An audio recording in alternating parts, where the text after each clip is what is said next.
Hello, my creepy bubbles. Welcome to Creepy Corners. So you may notice I have a little bit of residual makeup on my face, and that's because I um, filmed a video earlier in two pieces with this camera, and the two files that I created are now corrupt. So I'm not going to be able to post that. So I'm just going to give you a brief rundown of how my sleep study went in case you were curious what it's like. If you've been through a sleep study, all this will be old news to you. So maybe skip ahead or whatever. But just really quickly, so I went to have a sleep study, and the first thing that they did was ask me a bunch of questions. You know, what sort of problems I have, if I'm tired all the time, things like that. And then they take you back in this room that is, as Bob Guzman said, is kind of a um, hotel-looking room, and they hook all these wires up to you, to your hair, and your hair, like it's on your scalp, but and on the sides of your face, on your throat, like by your vocal cords, on your chest, a couple on my back, a couple on each of my legs, and then they tie this band around my chest and around my stomach to to monitor my breathing. And once they had me all hooked up, then they had me lay down, and I went in. My appointment was at 8. They had all the wires hooked up to me by maybe 8:45. So as soon as they got done with that part, then they had me lay down and they turned out the lights, and it was I was to try to go to sleep, which I tried to go to sleep for what seemed like forever. I would doze off and then wake up and realize where I was, and it would be hard to get back to sleep. So getting to sleep was really difficult. And then so finally, I guess I fell asleep. I was supposed to only be asleep for 2 hours without a CPAP, and then they were going to measure how many events or whatever I had.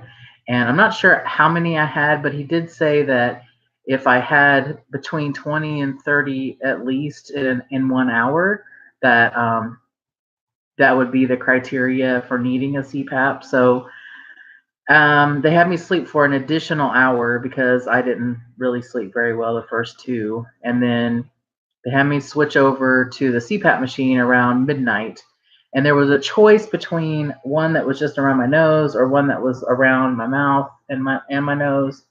And I chose the one that went around the mouth and the nose. That way I figure if I got a cold or something like that, I'd still be able to breathe through my mouth, and I wouldn't have to worry about fighting the CPAP with a stuffy nose. Because I have had CPAP before, and it was directly up in my nose, which was awful. So we definitely avoided that one. But then I feel like I slept. I mean, once I had the machine on, I feel like I fell asleep and slept straight through for about 4 hours. And I woke up, and at that point, I was absolutely ready to go.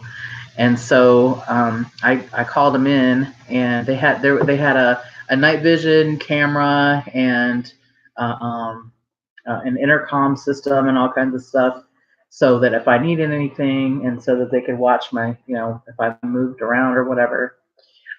So I called him in, and he said, I told him, I said, I feel awake now. I don't feel like I can go back to sleep. And he asked me if I could try to go back to sleep for an hour or so. And I said, I'll try. And he said that if he would keep an eye on me, and if I wasn't asleep by whatever time, that he would come on in and unhook me.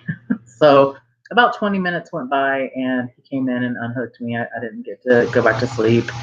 And then I came home, and he said it would take a few days because they've got to send the results to the insurance company, and then the insurance company has to approve the CPAP. And then they said that they would have a technician come out here to my house and actually install the CPAP, which I don't really 100% want that. I'd rather them just program it at the office and let me come pick up the machine, because I know how to use the machine and I know how to clean it and stuff like that. But anyway, we'll see how that goes. But so it sounds like I'm probably going to get a machine as long as my insurance company will approve it for me, which they approve the study. So you know, it's going to depend on actually how many episodes are of not breathing, because he said that I did snore, and that I also had episodes of stopping breathing, which I'm not surprised, because that's the same. Of course, he also had to really drive home the fact that I need to lose weight, which, you know, I get it. I understand that. I'm fully aware of that.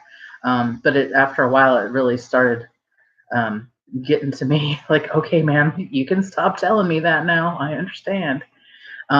So there was that.